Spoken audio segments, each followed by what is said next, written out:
Números 3, versículo 1.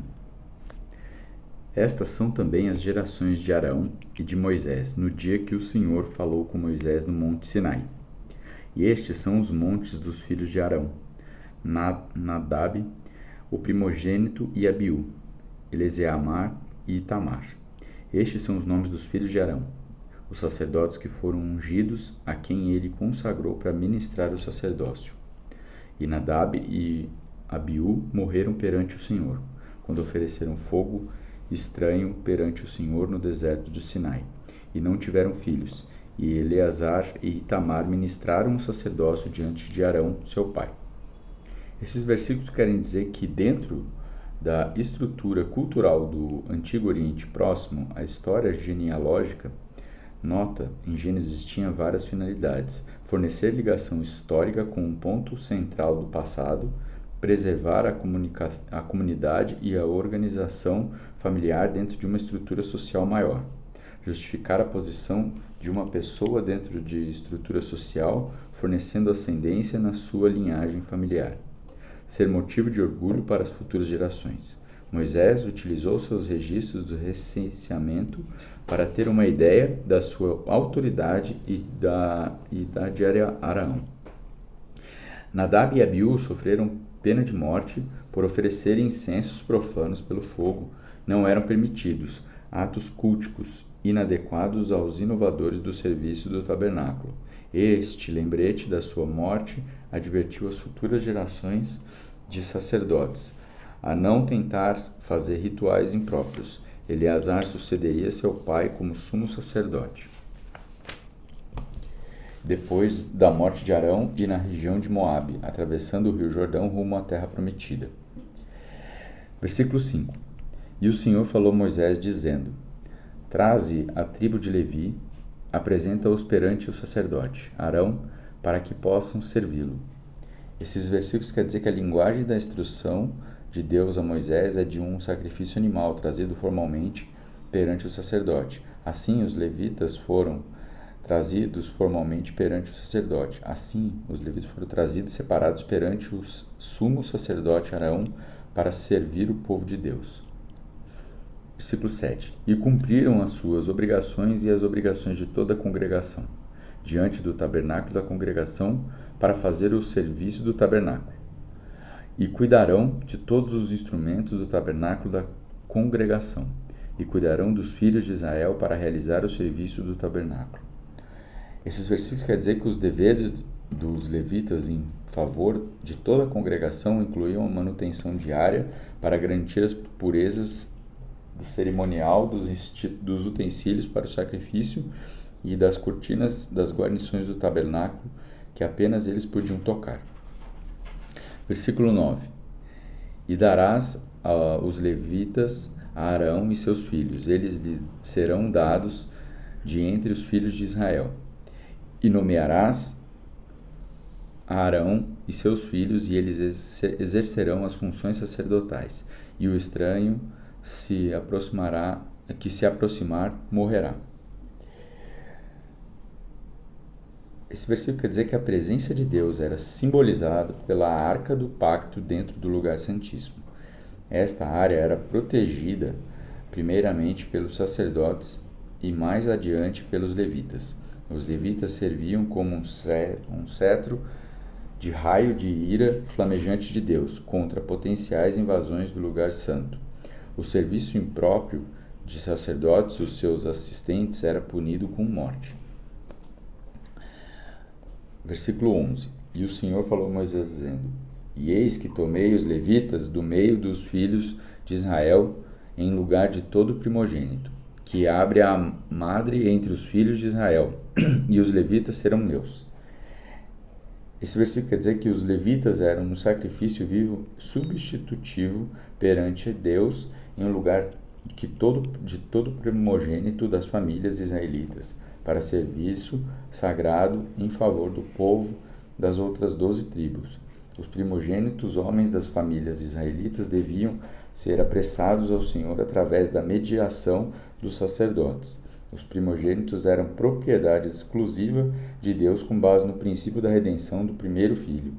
Redenção tem como paralelo o termo babilônico padu, uma forma de pagamento em dinheiro para transferir propriedade de uma pessoa para outra. Um servo contratado podia conseguir sua liberdade através de transferência monetária ou de propriedade, concluindo um período de escravidão ou tendo a sua dívida cancelada pelo proprietário. Versículo 13. Porque meus são todos primogênitos, porque no dia em que feri todos os primogênitos na terra do Egito, santifiquei para mim todos os primogênitos de Israel, tanto os humanos como animais, e serão meus. Eu sou o Senhor. Esse versículo quer dizer que o preço da redenção de Israel no Êxodo foi a morte dos primogênitos do Egito, e Faraó até os escravos, bem como os primogênitos de todos os animais egípcios. 14. E o Senhor falou a Moisés no deserto do Sinai, dizendo: Conta os filhos de Levi, segundo a casa de seus pais, conforme suas famílias, contarás todos os homens com idade igual ou superior a um mês. E Moisés contou segundo a palavra do Senhor, como ele ordenara. Esses versículos querem dizer que o recenseamento dos levitas era separado da milícia e eles eram isentos do serviço militar. Serviam como pessoal de apoio que transportava os utensílios sagrados e tocava as trombetas em várias partes da batalha. Perceba o papel de Finéias na campanha midiana. O censo da milícia contou pessoas de 20 anos de idade para cima, mas os levitas foram contados com a finalidade de redenção dos primogênitos, a partir de um mês de idade. Isso assegurava que havia levitas suficientes para igualar o número de primogênitos das outras 12 tribos. 17. E estes eram os filhos de Levi, por seus nomes Gerson e Coate e Merari. E estes são os nomes dos filhos de Gerson, por suas famílias, Libni e Simei. E os filhos de Coate, por suas famílias, Arão, Izar, Hebron e Uziel. E os filhos de Merari, por suas famílias, Mali e Muzi. Estas são as famílias dos levitas, segundo a casa de seus pais. De Gerson era a família dos libinitas, e as famílias de Simeitas. Estas são as famílias dos gersonitas. Os que foram contados entre eles, segundo o número de todos os homens da idade igual ou superior a um mês de idade, os que foram contados entre eles eram 7.500. As famílias de gersonitas acamparão atrás do tabernáculo do lado do ocidente. E o capitão da casa do pai dos gersonitas será Eliasaf, o filho de Lael. E o cargo dos filhos de Gerson no tabernáculo da congregação será o tabernáculo e a tenda e a sua cobertura, e a cortina para a porta do tabernáculo da congregação. E as cortinas do átrio e a cortina para a porta do átrio que está do lado do tabernáculo e ao redor do altar, e também as suas cordas para todo o seu serviço. Esses versículos quer dizer que o tabernáculo era composto de 10 cortinas de linho finamente traçados com os fios de cor azul, púrpura e escarlate, cada um medindo 12,8 metros por 1,3 metros, com figuras de querubins bordadas. A tenda era feita de 11 cortinas de pele de bode, medindo 13,7 metros por 1,3 metros, com coberturas adicionais de pele de cordeiro, tintas de vermelho e couro de texugo. Versículo 27. E de Coate era a família dos Anramitas, e a família dos Izaritas, e a família dos Hebronitas, e a família dos Uzielitas. Estas são as famílias dos Coalitas. O número de todos os homens com idade igual ou superior a um mês era 8.600, cuidando da guarda do santuário.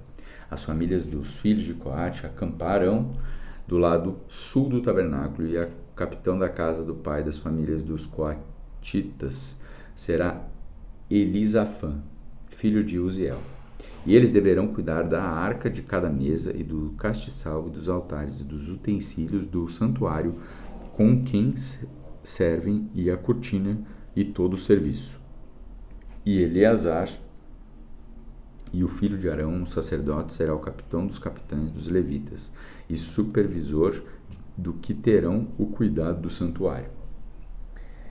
Esses versículos quer dizer que a família dos coatitas recebeu as tarefas de guardar e transportar os utensílios santos do tabernáculo, inclusive a arca do pacto. Na verdade, eles não tocavam nestes objetos. Isso era feito pelos sacerdotes, que embrulhavam os utensílios e depois se entregavam para os coatitas carregarem. Versículo 33. De Merari era a família dos Malitas, e a família dos Musitas, estas são as famílias de Merari. E os que foram contados entre eles, segundo o número de todos os homens com idade igual ou superior a um mês, eram 6.200. E o chefe da casa do pai das famílias de Merari será Zuriel, filho de Abialil. E eles acamparão do lado norte do tabernáculo, e sob a custódia do cargo dos filhos do Merari estarão as tábuas do tabernáculo e os varais e as colunas e as bases e todos os seus utensílios e todo o seu serviço. E as cortinas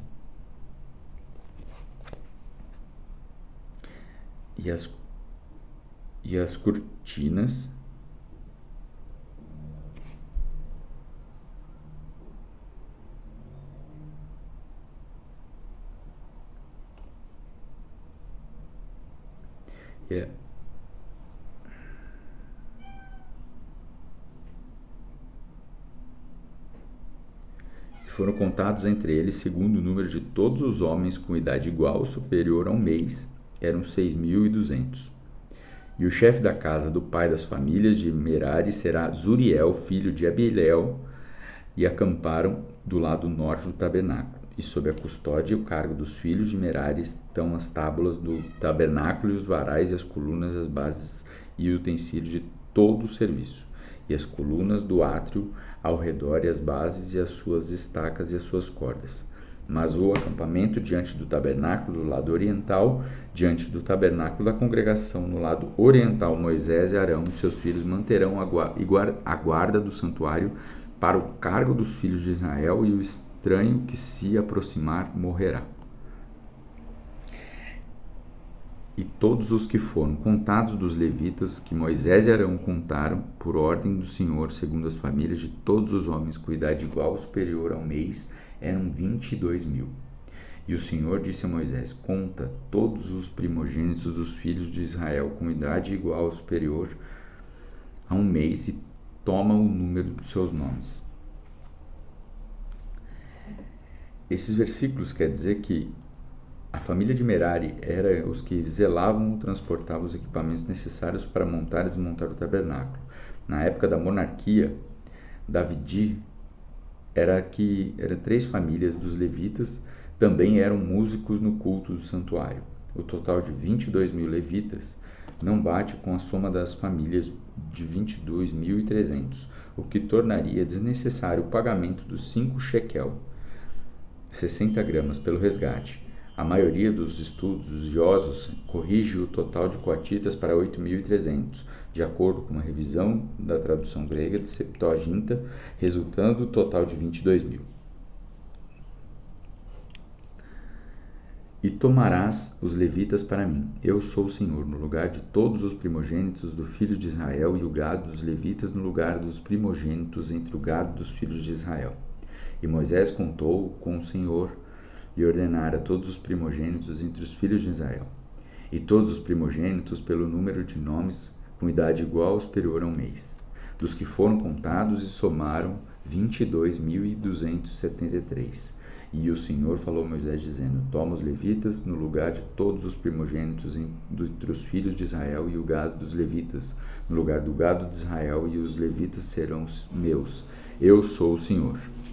E para aqueles que foram resgatados dos 273 dos primogênitos dos filhos de Israel, que são em maior número que os levitas, tomarás por cabeça 5 shekel, segundo o shekel do santuário, os tomará. O shekel é 20 geras. E dará a Arão e aos seus filhos o dinheiro com o qual o número deles será resgatado. E Moisés tomou o dinheiro do resgate daqueles que eram em maior número que eles que foram resgatados pelos levitas. Dos primogênitos dos filhos de Israel, ele tomou o dinheiro, 1.365 shequels, o segundo o shequel do santuário. E Moisés deu o dinheiro dos que foram resgatados a Arão e a seus filhos, segundo a palavra do Senhor, conforme ordenara Moisés. Esses versículos finais querem dizer que os números excedentes dos homens israelitas deveriam ser resgatados por 5 shekels, e o que vale a 60 gramas de prata, de acordo com o shekel do santuário. 20 geras, o preço do resgate por um homem da milícia israelita era meio shekel. Estes fundos proviam sustento para o serviço do tabernáculo da congregação. 5 shekels era o preço padrão de um escravo e o salário de 6 meses para um trabalhador comum. Um levítico, a taxa de redenção era de 5 shekels para um menino pequeno e 50 shekels para um homem adulto.